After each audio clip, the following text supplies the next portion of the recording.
When you forge a weapon, you need three things. The right metal, temperatures over 1400 degrees, and someone who wants to kill. Here in Jungle Village, we got all three.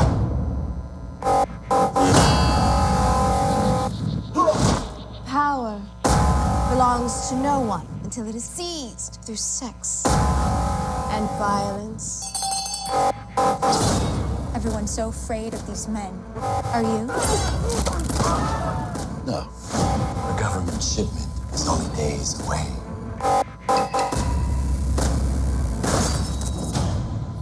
Gentlemen, warriors, we'll see who's left standing and who's on their knees.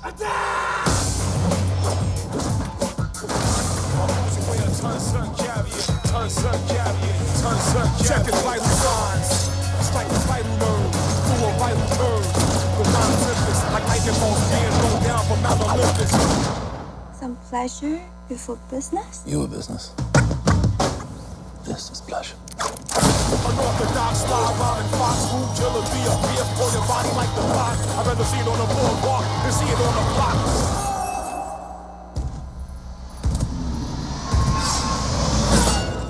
My Uzi weigh a ton, son, chariot. Chocolate bunny on the run, catch and marry it. My Uzi weigh a ton, son, chariot. My Uzi weigh a ton, son, chariot. Ton, son, chariot. Ton, son, chariot.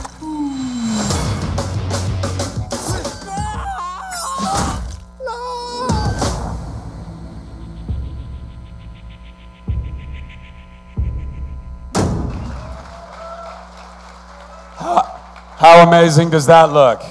How amazing does that look? Hey everybody, my name is Zachary Levi. Welcome to the Nerd HQ. Last year it took me 4 days to lose my voice. This year it's taken me 2 days, so thanks for that. Listen, these guys have very limited time and I don't want to waste yours or theirs, so please give a warm and very lovely welcome to our stars of The Man with the Iron Fist, RZA, Lucy Liu, and Dave Bautista. Thank you,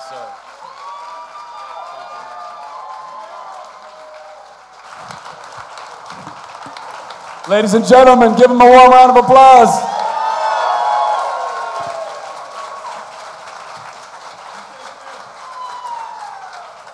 Just a couple reminders before we kick it off. Again, no flash photography, no video. I will beat you personally if I find you doing it. And this is an unmoderated panel, so it's all about you guys. It's your time, so start asking questions right here in the front.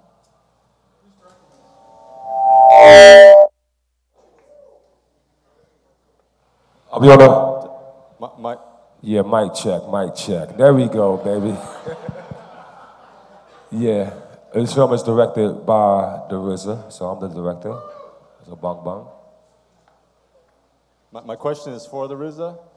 You're very prolific in what you do, and I was just wondering what other projects besides this movie do you have that are coming out, and is there anything that you like to try that you haven't done yet? Well, all my energy right now is going into The Man with the Iron Fist. We have the film coming and a soundtrack as well. And this is one of my dreams come true, so I'm going to enjoy it while I'm living it, you know what I mean? Bang, bang. How long did it take to film this? This movie took us, I spent 150 days in China to make this, between preparation and principal photography.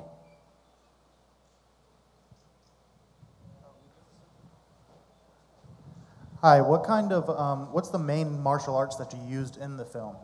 And what style?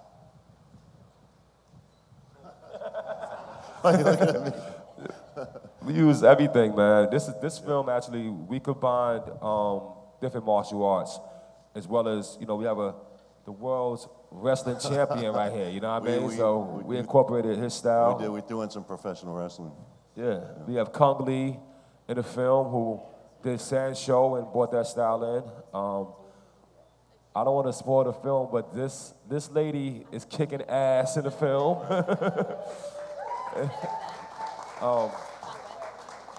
We had the action choreographer, Corey Yoon, who did all the Transporter movies, Expendables, who's one of the best action director in the world, actually. And he also brought in a lot of things from the Asian Kung Fu styles. And we just did a whole mashup of things. So if you love Kung Fu, we put the F-U in Kung Fu, right?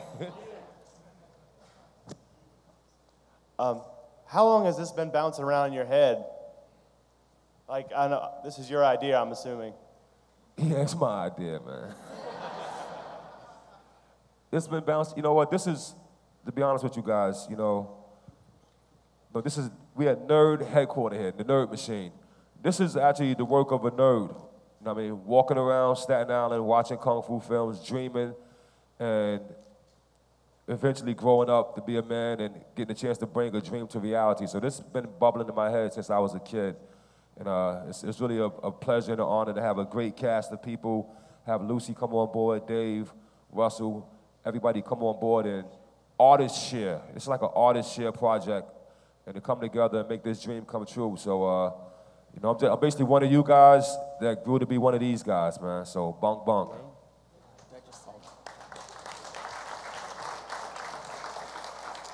Oh yeah, I just want to know what kind of training you guys had to go through for the kung fu scenes or whatever, like special training or whatnot. I just want to say that I showed up in China, had no training, no one told me what was happening at all. It was winter, it was cold. Yeah, I got on the set, and for the first time, for me, usually I like to have training and an idea of the choreography because it really helps you to establish who you are as a character. And I just thought, there's gonna be something, I don't know what it is. Well, they were really busy, and the next thing you know, what they did for me specifically was they would say, this is what we want you to do. I saw what the moves were. I said, all right, roll the camera. Let's not even rehearse it. Let's see what we can get. And that's how we did it. And it was raw, and it was not easy. It was very difficult, and it was, in China, there's an insane amount of crew. Like, here you have one person doing, your wardrobe, right? They had 15. So there was no such thing as a closed set. So there was a sea of people all the time. You just have to be really humble when you go to China and you want to do a kung fu movie or any kung fu moves, because you just have to.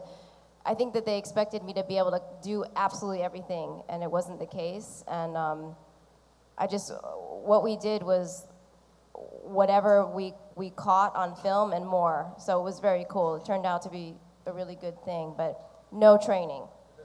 Scary. We have professionals here. I definitely will say that, when Lucy came on the set, we had a whole, me and the action guy talked about a lot of things to do, but she didn't know what she had to do, you know what I mean? But she rose to the occasion, like the professional and the master that you are. And when you watch the film, she's kicking ass. So she's an ass kicker, yo. I actually did a lot of meditation. Help me get through it. And how about you, Dave? Any training? Well, like Lucy said, I mean, it was very physical. It was demanding, and I'm a physical guy. I work out and I train constantly. But there's stuff you just can't prepare for. Like one day I showed up, they called me to set, and I go to set, and you'll probably notice I'm the only guy shirtless in the movie, and I was shirtless throughout the movie, and it was freezing. But I go to set, and they're all standing around laughing at me. I'm like, what are you laughing at? He goes, so what are we doing? He said, Corey said, we're gonna punch you in the face. And I thought they were kidding. Like, no. He goes, yes, we're gonna punch you in the face. And then that's what they did. I stood there, and they literally had a guy come up, and he hit me like this hard in the face. But what they did was they ran it in slow motion, and it looked like my whole face just crumbled. But I mean, how do you prepare for that? You show up to set and say, what are we doing? Oh, we're gonna punch you in the face. All right, let's do this. Now, I was more fortunate than the rest of the crew because I got a chance to go to China 15 weeks ahead of shooting. And so I did train. They gave me a Hung Gar specialist. Hung Gar is a form of martial art that uses animal styles, tiger, crane, snake, monkey. And the same teacher who taught Gordon Liu, you know, came in and showed me some moves, which I didn't use in the film, but but if you want to test me, I got some hung guard skill, tiger style. I got a question for the RZA. How easy was it to pitch this to Quentin? Did you just go, I want to do a Shaw Brothers film? He's like, yeah, sure. No, this wasn't easy. I took 6 years of tutelage from Quentin Tarantino, you know, going to his house, watching movies, talking to him. I've been on all his movie sets from Kill Bill, Death Proof, and everything. And I basically became a student of his. And when I felt like I was ready, you know, like going to the temple of Kung Fu, and I felt like now I want to go fight the world, I went to him and I said, Quentin, I think I'm ready to direct the film. What do you think? He says, Bobby, I think you are ready. And then me and Eli Roth had got together, and I had this story that I told him about, and he was like, well, you have to make it into a screenplay that, you know, that executives could understand. And we sat there, it took about a year to write this into a screenplay. And when we did that, we went into the business people of the industry, and we told them about the vision, and they took a shot with us, and here we are right now, The Man with the Iron Fist, a movie made. Bunk, bunk.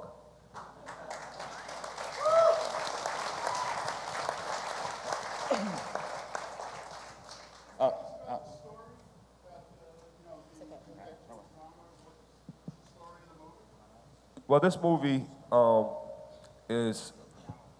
it takes place, it's actually a saga, to be honest with you.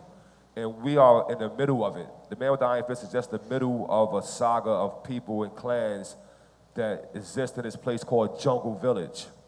But this particular part of the saga, the government is sending a shipload of gold from the south to the north to help the troops and the refugees of war.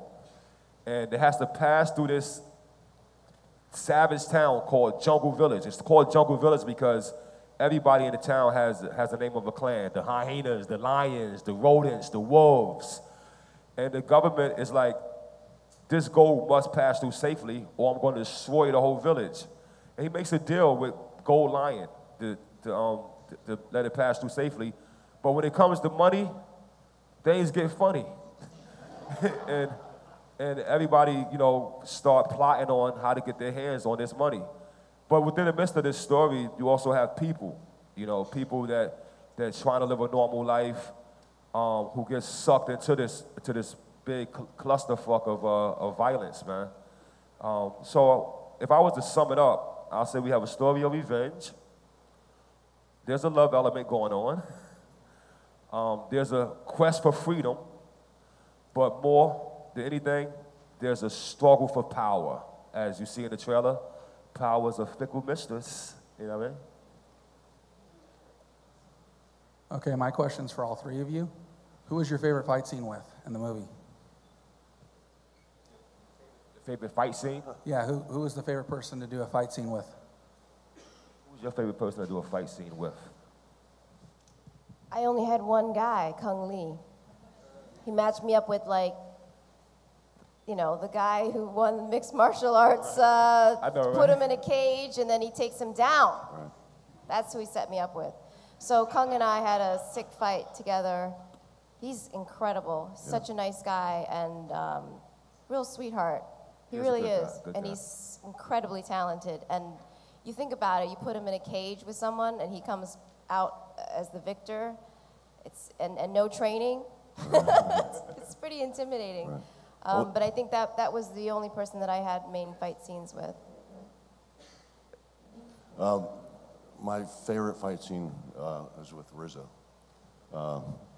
But it's also my least favorite fight scene. Because it was not easy to film. It was something we started and we did, and it's just such a big, epic fight scene. We actually had to leave it and go away because we were getting behind schedule and come back to it at the end of the film. But I actually haven't seen the finished product. I wanted to wait and see it as a fan. So I don't know how it came out. I'm sure RZA said it came out great. He's whipping my ass. That's how it came out. One of my favorite fight scenes is actually, there's a couple in the movie called the Gemini Killers, played by Grace Hung and Andrew Lin. And these two motherfuckers are kicking ass in this film. And every time I watch it, I love it. But I want to go back to what Lucy said about her fighting Kung Lee. Now, nobody in here would like to fight Kung Lee. Kung Lee is an ass kicker. And Kung Lee, I'm going to bash you a little bit, he loves her. He's a big fan of hers, right? And so when I told him, I was like, listen, you're going to fight Lucy. He said, no, I love her. I said, listen, buddy, your character has to fight her character. And it's also one of the best fights in the movies as well. When you see this film, when you see these two going at it, and in Shaw Brother movies, there was always a way of making violence romantic. And I knew that he had this crush on her. And so I end the scene in the most romantic way. I don't want to spoil it for you, but when you see the ending, you'll see that he finally got his fantasy fulfilled.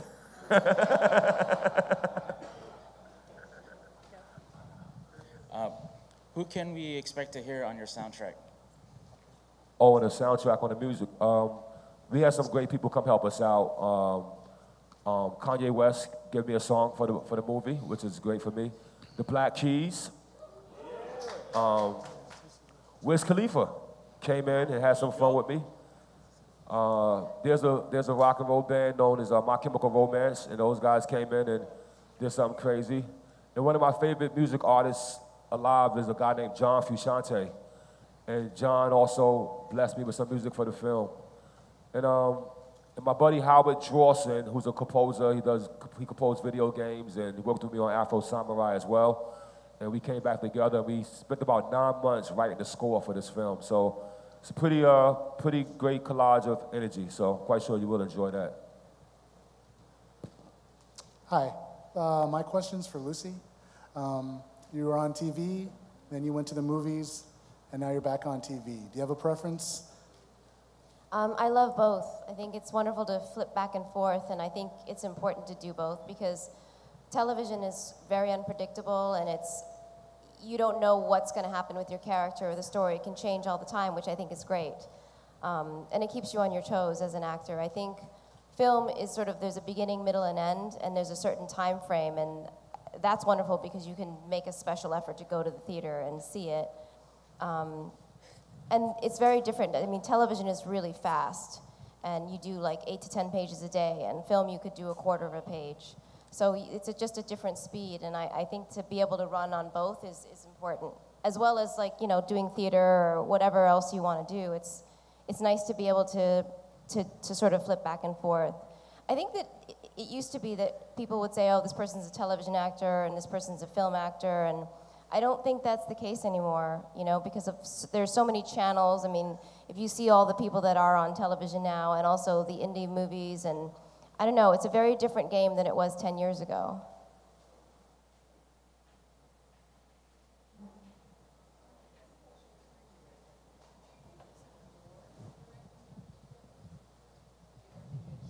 Yeah, I enjoyed directing this film, if fate leaves the door open for me, I will continue to direct more films. Like I said, I took the time to study how to become a director. When I first did a soundtrack for a movie called Ghost Dog with Jim Jarmusch, Jim saw something in me as an artist, and he actually said that I have a director's mind. And then later on, I also did an album called Only Built for Cuban Links, where we sampled a movie called The Killer by John Woo. And that allowed me to meet John Woo. And he also gave me a lot of advice about directing. But when I met Quentin Tarantino, it's like I found my Sifu. And I was like, let me be your student. And I think all the wisdom that I gained from these great men is going to be an asset for myself, but also an asset for film. One thing I like to say about movies is that, you know, some movies you go there to learn about reality, or you go and to hear the story of a man's life. But to me, the best thing about going to see a movie is escaping reality. You know, when you go see Star Wars, you know what I mean, and you know, Star Trek, and these fantasies that takes us out of the world, to me, that's like a release of pressure. And that's what I made with this film for. This is a movie, you go here, you get your popcorn, and you just sit back and go into a whole nother world. And if I have my way, I will be doing this for us for a long time.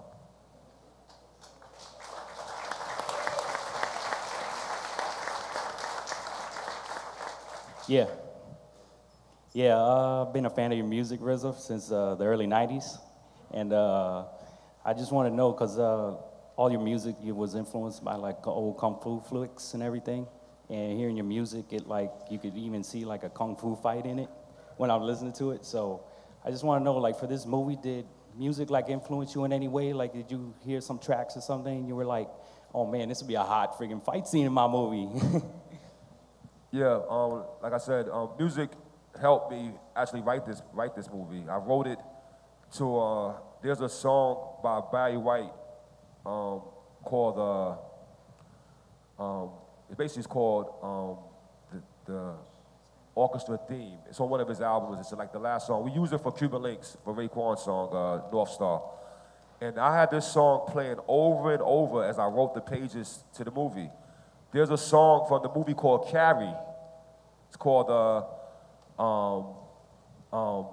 the lady was doing the photograph. Basically, she's singing about the most beautiful thing she ever saw. And when I wrote a scene for Rick Yoon and his love interest, I played this love song over and over and over and over as we wrote it. So music is a great key to bring inspiration to you, and I use it all the time. RZA, I want to say that you were awesome in Harold and Kumar. Also, I know you're probably really focused on Iron Fist right now, but down the line, any other projects, like other action movies? Because I always had this like imaginary movie of the Wu-Tang Clan, like saving the world from some unknown force or something like that. And I would love to see that, you know, one day. Just a thought. Well, hoping you become an executive in one of these studios, and I come and pitch the idea, and you give me a green light, yo. Hey, RZA, over here. Can you compare managing the talent on a film to managing the talent on an album like Wu-Tang? Well, yeah, me and Dave had talked about this actually, as we was working on the film. You know, when we was like, you know, we had Dave Bautista, who was a superstar. You know what I mean? We got Russell Crowe, one of the best actors in the world. We got the beautiful Lucy Liu, one of the top female actresses in the world. We got Rick Yoon, you know, a villain. We have Daniel Wu, Gordon Liu. We had Pam Grier, Jamie Chung, and to me, I basically had Kung Lee. I had my own version of a Wu-Tang Clan and actors when I did this film. And if, I would say if I never had worked with Wu-Tang, I wouldn't know how to basically understand people and personalities and deal with things that came to. We didn't have a lot of problems on the set, I would say. Everybody is so professional. But the experience that I had working in the studio definitely came to help me working on this album. We had one problem, though. Can I talk about this, Dave? Huh? Can I say this one thing that happened? Say whatever. Okay. All right. Listen. Now, everybody don't get along. Just like in Wu-Tang, Meth versus Chef, you know, some of the guys will argue with each other. You know, there was a point where one of my actors, I would say Dave and one of the other actors, Rick, disagreed, right? And I'm listening to these guys go back and forth, and it felt like Meth and Raekwon arguing, right? And they both, to me, was saying the same thing in a different way. And I was able to go, yo, guys, listen, man. Because if these two guys fight, the whole building's coming down, you know what I mean? And I think I was able to help mediate the idea, and you know, at the end of the day, basically we were saying the same thing in different ways. We were just coming from different areas, different backgrounds with the same opinion. But Rick and I are both from the streets of DC. So it really became an escalated argument. And I think when my face started to turn red, RZA stepped in and said, you guys are just saying the same thing in the wrong way. But I wanted to touch on a couple other things. The guy asked about music, and I thought one of the coolest things RZA did as a director was a lot of times when we were shooting scenes, he would have music on and he would play it and we'd shoot the scene. And he'd go back and he'd rewind and say, play it again, turn the music up. And it really helped, I don't know, helped the mood a lot, I thought. I thought that was a really cool thing that you did. Yeah, I got that from Quentin Tarantino as well. Yeah. And you know, his sense, he always played music, and so most of the time when I worked as an actor, it's always quiet and quiet. But on his set, when the scene is over, you know, music comes on, and I think it breaks the energy. And we're in China where people, you know, don't speak English, and some of them didn't know, what we was talking about. Some of the crew, because they just working. But there was certain songs I would put on, and everybody just got real warm and smooth. And there was this one song that I went to karaoke one night and got drunk with my crew. And there's this one song that's like the biggest song in China, and everybody was singing it in karaoke. And I was like, hey, I like that song. And so I got a copy of it. And one day when the set was kind of feeling a little tense and everything, I played this song, and the whole Chinese crew started singing along, and it helped the day go better. Guys, we have time for about 1.5 more questions. So really one. Hello. Oh, hi. I was wondering, what kind of things did you have to cut? Because I know that it was a really long film at first, and I know you had to cut it in half, or that's what I read on IMDb at least. But what kind of plot lines did you have to cut from the original film? There are certain scenes in the film, certain stories that kind of was attached to certain characters that we basically had to cut down. Any movie, I didn't know this as a first-time director. I didn't know what happens in the process of making a film.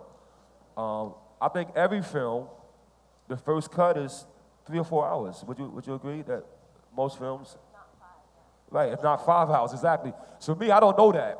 So I'm sitting on 4 hours like, wait, maybe I got 2 movies here or something like that. And I go to Eli, I'm like, I got 2 movies. He said, Bobby, listen, I've been here before, kid. You don't have 2 movies. You have to you have to streamline.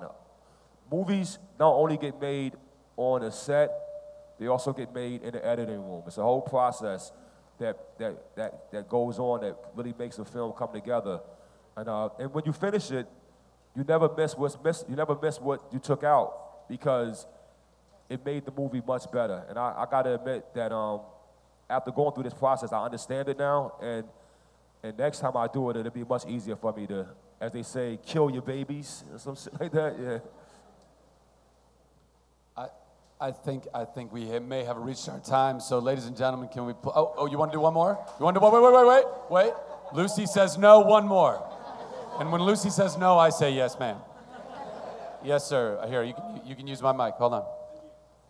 Thank you, Lucy. This is actually for RZA, though. I hate when people don't finish. You know what I'm saying? Like they don't get to ask their question. Not finishing sucks. So it's cool. Yeah, thanks. I've been listening to Liquid Swords a lot lately, and I was wondering why maybe you think that album's so underrated, because you never hear that album mentioned for like Illmatic, Reasonable Doubt, Ready to Die, any of the albums that came out from New York around the same time. But Liquid Swords might be better than all of those albums, you producing it and RZA as the lead artist. Well, Liquid Swords is one of my favorite albums, you know what I mean? It's a great album. And RZA to this day continues to perform it and tour, so it shows the strength of it. So, everybody has their opinion of music. But I want to just really first take the moment in front of all you guys to thank Lucy for coming away to China for me and representing for my film. Thank Dave Bautista for coming away over to China and trusting me. This is a project of artists sharing, and everybody believed in the vision that I had, and we all as artists came together to bring you a film that is worth the price of admission. I can guarantee you that. So when you get time, and when it comes out November 2nd, get the biggest bucket of popcorn you can and go enjoy The Man with the Iron Fist. Guys, let's give it up for RZA, Lucy, and David, please.